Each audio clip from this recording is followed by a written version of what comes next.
ବେଣୁଧରଙ୍କର ମହେଞ୍ଜୋଦାରୋରେ ଝଡ଼ କବିତାର ସମୀକ୍ଷା। ଇହ ଓ ପର ହୋଇ ମଣିଷ ଜାତିର ଜୀବନ ଦୁଇଟି। ମଣିଷର ଇହର ଜୀବନ ନଶ୍ୱର ଏବଂ ପର ବା ପରଲୋକର ଜୀବନ ଅବିନଶ୍ୱର। ଇହ ଜଗତର ଜୀବନ କର୍ମକ୍ଷେତ୍ର, ପରଲୋକର ଜୀବନ ପ୍ରାପ୍ତିକ୍ଷେତ୍ର।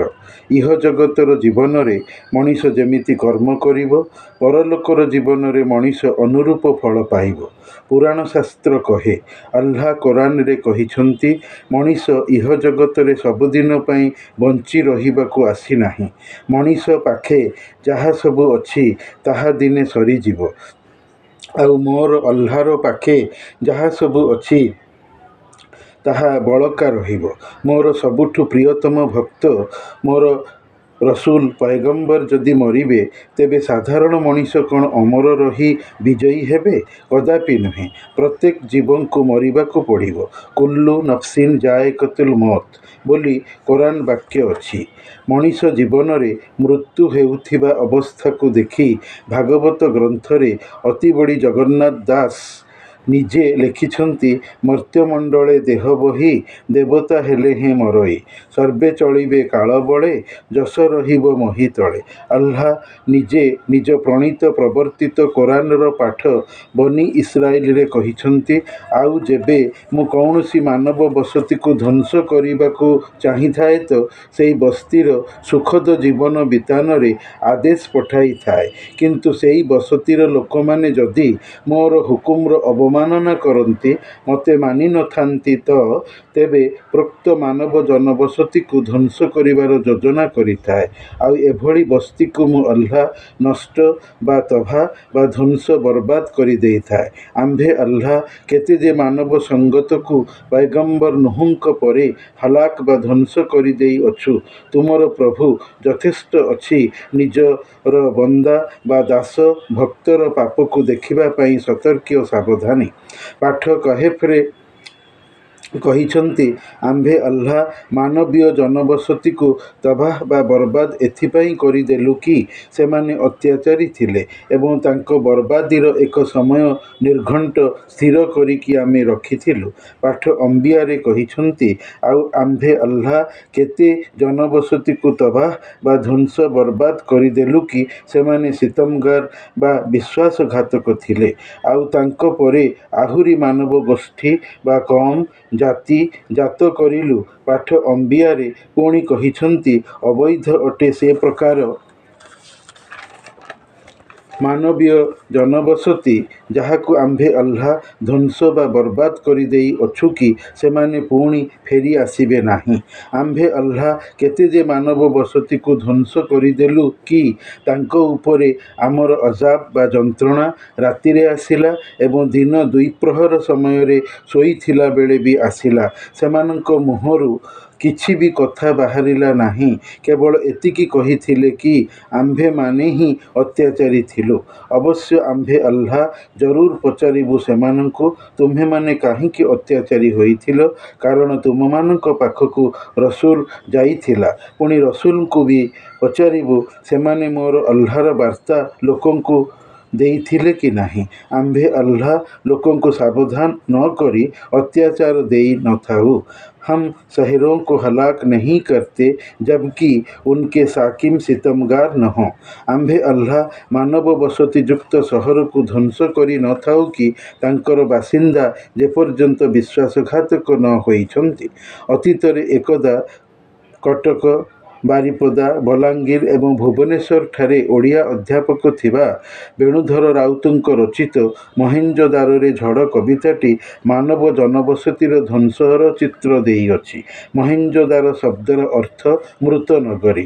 ମହେଞ୍ଜୋଦାରୋ ଏବଂ ହରପ୍ପା ଭାରତୀୟ ଇତିହାସର ଦୁଇ ପ୍ରାଚୀନ ନଗର ସଭ୍ୟତାର ନାମ। ମହେଞ୍ଜୋଦାରୋ ନାମରେ ସିନେମାଟିଏ ଅଛି। କବି ସେହି ଦୁଇ ମାନବୀୟ ସଭ୍ୟତାକୁ ନେଇ ଦୁଇଟି ସ୍ୱତନ୍ତ୍ର କବିତା ଲେଖିଛନ୍ତି। ଗୋଟିକର ନାମ ମହେଞ୍ଜୋଦାରୋରେ ଝଡ଼, ଅପରଟିର ନାମ ହରପ୍ପାରେ ବର୍ଷା। ଭାରତ ଇତିହାସରୁ ଏହି ଦୁଇ ପ୍ରାଚୀନ ସଭ୍ୟତା ସମ୍ପର୍କରେ ପଢ଼ି ଜାଣି କବି ନିଜେ କବିତା ଦ୍ୱୟକୁ ଲେଖିଛନ୍ତି। ମନୁଷ୍ୟ ସଭ୍ୟତା କାହିଁକି ଧ୍ୱଂସ ହୋଇଥାଏର ବିବରଣୀ କୋରାନ ପାଠରୁ ଜଣାପଡ଼ିଗଲା। ବିଶ୍ୱାସଘାତୀ ଭୁଲ କର୍ମ ହିଁ ଏହାର କାରଣ। ତେବେ ଭୁଲ ଠିକ୍ ଯାହା ବି ହେଉ ସୃଷ୍ଟିର ସ୍ଥିତି ଓ ଧ୍ୱଂସ ଅବଶ୍ୟ ଭାମ୍ବି ବା ନିଶ୍ଚିତ ହୋଇଥାଏ। ସୃଷ୍ଟିର ଏହା ହିଁ ନିୟମ, ଯାହାକୁ ମଣିଷ ଅମାନ୍ୟ କରିପାରିବ ନାହିଁ। କୋରାନରେ ଆଲ୍ଲାହ ମାନବୀୟ ବସତିର ସମ୍ପର୍କରେ କହିଥିବା କଥାର ସାର୍ଥକ ପ୍ରତିଫଳନ କବି କବିତାଟିରେ ଘଟାଇଛନ୍ତି। ମହେଞ୍ଜୋଦାରୋ ନାମକ ମାନବୀୟ ଜନବସତିରେ ଏକଦା ଶ୍ରାବଣ ଋତୁର ବର୍ଷାପାତ ପରିଷ୍କାର ଭାବରେ ପଡ଼ିଛି। ସହରର ଲୋକେ ଖୁସିର ଶାନ୍ତିର ଜୀବନଧାରା ଓ ତାର ପ୍ରବାହ ବିତାନ ବା ଅତିବାହିତରେ ଅକସ୍ମାତ୍ ବିଲୟ ସୂତ୍ରପାତ ଝଡ଼ ତୋଫାନ ଯୋଗୁଁ କେମିତି ଆସିଛି, କବିତାର ପ୍ରଥମାଂଶରେ କବି ସୂଚାଇ କହିଛନ୍ତି। ଥରେ ଏକ ବର୍ଷା ରାତି ନିର୍ମଳ ସଫା ହୋଇ ସେହି ମହେଞ୍ଜୋଦାରୋର ମାନବୀୟ ଜନବସତି ସହର ବାସିନ୍ଦା ପରିବେଶକୁ ଆସିଛି। ରାତ୍ରି ଆକାଶରୁ ନୀଳିମା ସରିନାହିଁ, ମାନେ ରାତି ଆହୁରି ବାକି ଅଛି। ସୂର୍ଯ୍ୟ ଉଦୟ ହୋଇନାହିଁ। ସୂର୍ଯ୍ୟଙ୍କର ଲାଲ କିରଣ ସେହି ଅଞ୍ଚଳର ଧରାପୃଷ୍ଠରେ ପଡ଼ିନାହିଁ। ମହେଞ୍ଜୋଦାରୋର ଜନତା ସହରର ଘରମାନଙ୍କ ମଧ୍ୟରେ ରାତ୍ରିକାଳୀନ ନିଦର ସ୍ନେହର ସ୍ପର୍ଶ ପାଇ ଶୋଇ ରହିଛନ୍ତି। ନିଦ ସେମାନଙ୍କର ନିଘୋଡ଼ ଅଛି। ସୁନେଲି ସ୍ୱପ୍ନରେ ମଗ୍ନ ମସଗୁଲ ଅଛନ୍ତି। ପ୍ରାନ୍ତର ପଡ଼ିଆର ସୁଦୂର ଚକ୍ରବାଳ ବା ଦିଗ୍ବଳୟ ହୋରାଇଜନରେ ଥଣ୍ଡା ଥଣ୍ଡା ଶୀତୁଆ ପବନ ଦେହକୁ ଥରାଇ ଦେଉଛି, ବିନ୍ଧି ପକାଉଅଛି। ଚକ୍ରବାକ ବା ଚକୁଆ ପକ୍ଷୀ ଟେଣ୍ଟୋଇ ଚଢ଼େଇ ଡେଣା ଝାଡ଼ି ଉଡ଼ିଯାଉଛି। ଅବଶ୍ୟ ଗଛର ସବୁ ପକ୍ଷୀ ଉଡ଼ି ନାହାନ୍ତି, ରାତ୍ରିର ଅନ୍ଧକାର ଥିବା ହେତୁ। ପକ୍ଷୀମାନଙ୍କର ଉଡ଼ିବାକୁ କବି ବ୍ୟଥା ନାମ ଦେଇଛନ୍ତି, ଯେହେତୁ ସେହି ଉଡ଼ିବାରେ କଷ୍ଟକରତା ଅଛି।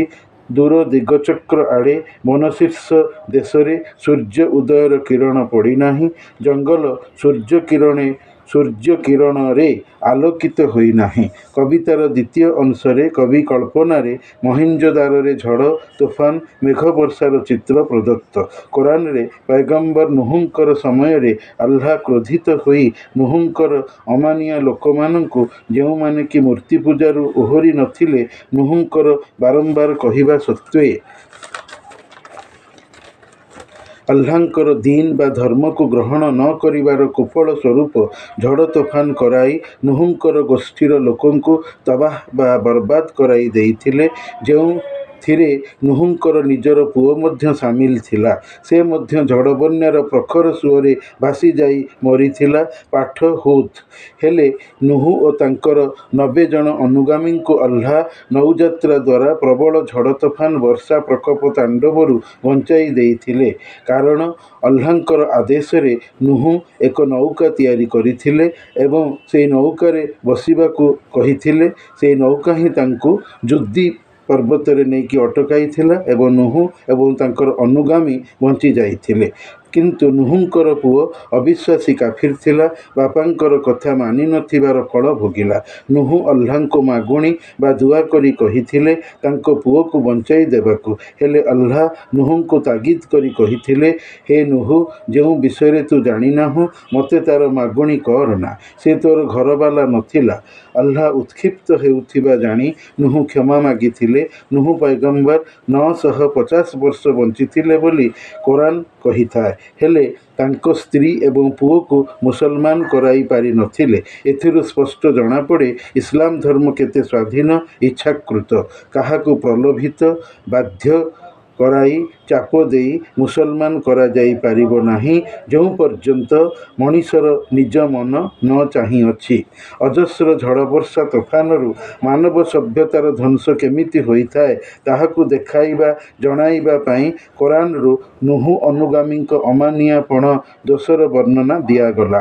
ବେଣୁଧରଙ୍କ ସଂଶିତ କବିତା ସମୀକ୍ଷାର ପରିପୋଷକତା ପରିପୁଷ୍ଟିକୁ ସୂଚିତ କରାଇବାର ଲକ୍ଷ୍ୟ ନେଇ ମହେଞ୍ଜୋଦାରୋ ସଭ୍ୟତା ସହରର ମାନବୀୟ ବସତିରେ ହଠାତ୍ ବାରୁଣୀ ବା ପଶ୍ଚିମ ଦିଗରୁ କଳାହାଣ୍ଡିଆ ମେଘ ଘମାଘୋଟ ଆକାଶକୁ ଘେରି ଘୋଡ଼ାଇ କଳା ରଙ୍ଗର ଦ୍ରାବିଡ଼ ଜନତାଙ୍କ କଳା ଦେହ ଭଳି ବନ୍ୟା ଘୋଟି ଆସିଲା। ପ୍ରକୃତିର କୌଣସି ଶୃଙ୍ଖଳାକୁ ନ ମାନି ଭେଳା ଭେଳା ହୋଇ ଲଦାଲଦି ହୋଇ ଭୟଙ୍କର ଘଡ଼ଘଡ଼ି ଚଡ଼ଚଡ଼ି ଡାକ ଦେଇ ବିଜୁଳିର ଚକଚକ ରଶ୍ମି ଦିଶିଯାଉଥିଲା। ସୁଖର ସଂସାର ଆଉ ନଥିଲା। ସୂର୍ଯ୍ୟ ଉଦୟ ତାତି ହଜିଯାଇଥିଲା। ଭଉଁରୀ ଗଲା ଗୋଲାକାର ଆକୃତିରେ ତୋଫାନ ଆକାଶ ପୃଥିବୀ ମଝିରେ ମଣିଷ ଜୀବନଧାରାକୁ ଦୁର୍ଗତିପୂର୍ଣ୍ଣ କରାଳ ଭୟଙ୍କର ରୂପ ଦେଖାଇ ଧ୍ୱଂସ ବିଲୟକୁ ଡାକି ଆଣୁଥିଲା। କୋଠାଘରମାନ ଧୂଳିସାତ୍ ଧରାଶାୟୀ ହୋଇ ପଡ଼ୁଥିଲେ। ଝଡ଼ ବର୍ଷାରେ ମହେଞ୍ଜୋଦାରୋର ମାନବୀୟ ସଭ୍ୟତା ବା ଜାତିର ଜୀବନ ଦୀପ ଲିଭି ଯାଉଥିଲେ। ପଞ୍ଜାବର ଲାରକାନା ପ୍ରଦେଶରେ ଏହି ଦୁଇ ମାନବ ସଭ୍ୟତା ବସତି ଥିଲେ। ଆଉ ସେହି ପଞ୍ଜାବ ପ୍ରଦେଶରେ ଶତଦ୍ରୁ ଗୋମତୀ ନଦୀରେ ବନ୍ୟା ଜଳର ଜୁଆର ନାଲି ରଙ୍ଗର ଗୋଳିଆ ପାହାଡ଼ ଭଳିଆ ଦିଶୁଥିଲା। ଜଳର ଭଉଁରୀ ଖେଳୁଥିଲେ। ବନ୍ୟା ଜଳ ଫେଣ ଧରି ଧଳା ମୁକୁଟ ରୂପେ ରୁଦ୍ର ବା ଭୟଙ୍କର ଦିଶୁଥିଲା।